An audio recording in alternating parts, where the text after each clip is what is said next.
Your Excellency, Rabbis, Lords, ladies and gentlemen, thank you, Emily, for your introduction. What a pleasure it is for me to welcome you again to a full Guildhall for our annual World Jewish Relief Dinner. I am particularly delighted to welcome His Excellency, Mr. Andrei Kuzmenko, Ukraine's acting ambassador here this evening. Thank you so much for joining us.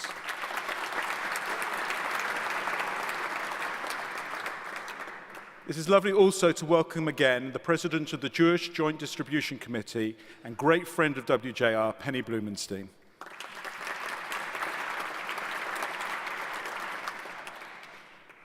What connects Alexander Steingart, an elderly Holocaust survivor, living out his days in war-torn Ukraine, and Pedro Reyes, a fisherman in the Philippines? The answer is WJR and a set of Jewish values of which I am proud to be the temporary guardian and which inspire and guide us in all of our programming. Let me explain. Central to our existence from day one, when we were established to rescue Jews from Nazi Germany, has been the value that we are obliged as Jews to look to the needs of our own community, first and foremost. We have been engaged in rescuing and looking after the daily needs of impoverished and endangered Jews across the globe. For the last 20 years, our focus has been on the former Soviet Union, and this year, rescue was back on the agenda as we helped evacuate Jewish communities from the civil war raging in East Ukraine. Indeed, the situation in Ukraine is catastrophic. People have had to flee their homes as war has devastated the country. Nearly 1 million people have been displaced as lives and livelihoods have been decimated. It is below freezing, and with the economy in meltdown, people are unable to heat their homes. Even within the past week, the situation has moved from desperate hunger towards the verge of famine. Our response? The same as it has been for more than 20 years, only this year dramatically more so, in order to ensure survival. Helping people to live from day to day, providing food, medicine, warm homes. So Alexander, born as an evacuee from Nazism and now living in Zaporozhye, only 120 miles away from the fighting, is assured of the help he needs.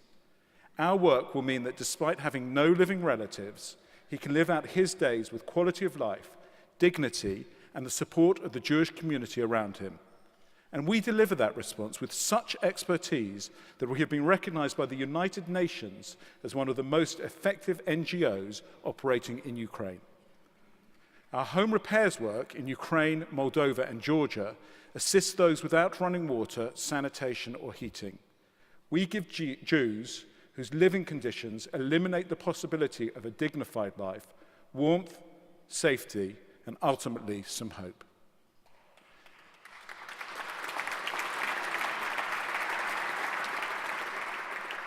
And while we are compelled to answer the immediate requirements of the most needy and vulnerable, we also know that Jewish giving requires an engagement in that delicate balancing act between answering immediate need and the higher form of obligation of equipping people to look after themselves. And I'm extremely proud of the way in which we walk that tightrope. Equipping people to look after themselves is the very essence of the World Livelihood Development Programme. With the patronage of His Royal Highness the Prince of Wales, it is enabling the unemployed and the underemployed to get back on their feet, even in the midst of civil breakdown. The average earnings increase of those who have participated on this course has been 320%, with a consequential benefit of a reduction on the call on our welfare programs. Which brings me to Pedro Reyes, a fisherman in the Philippines. Because having looked after the immediate needs of our own, we are taught to think beyond our communities, as the rabbis say, for the sake of darchei shalom, the ways of peace. How do we do that? By using the expertise we have developed helping Jewish communities and applying those skills where we can to make the greatest difference. And the work in the Philippines is a shining example. First, we responded a year ago to the devastation of Typhoon Haiyan by helping people to survive. We act in times of disaster as a response to that deep Jewish impulse to help. We helped with the community's urgent needs and then used our expertise to help them to stand on their own 2 feet. Pedro saw his house destroyed and lost his brother. His fishing boat and nets, his only sources of income to support a family of 7, were washed out to sea. After providing him with 3 months' worth of food immediately, we secured Pedro's future by equipping him with a new boat and modern nets, which will increase his yield. He and his community are now better placed to survive such disasters than ever before. As I said, I am only the temporary steward of these values. They were created 81 years ago and have been in the safe hands of many incredible people over the years. 2 people, more than any others in recent times, have been instrumental in ensuring we stay true to them. Literally thousands have benefited from their drive, dedication, and leadership. They are the 2 Nigels, Leighton and Ross, and I am delighted to announce this evening that they have both agreed to serve as life vice presidents of WJR. Please.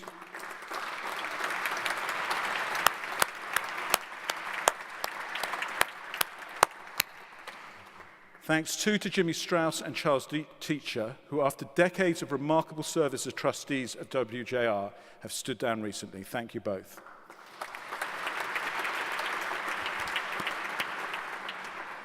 And finally, the other stewards of our values for over 80 years have been you, our wonderful supporters. As Chief Rabbi Mervis said at this dinner last year, as Jews we have a responsibility to show compassion, loving kindness, empathy, and understanding to one and all. Your generosity and commitment show these qualities in abundance and will enable World Jewish Relief to help more Jews and others than ever before. Thank you.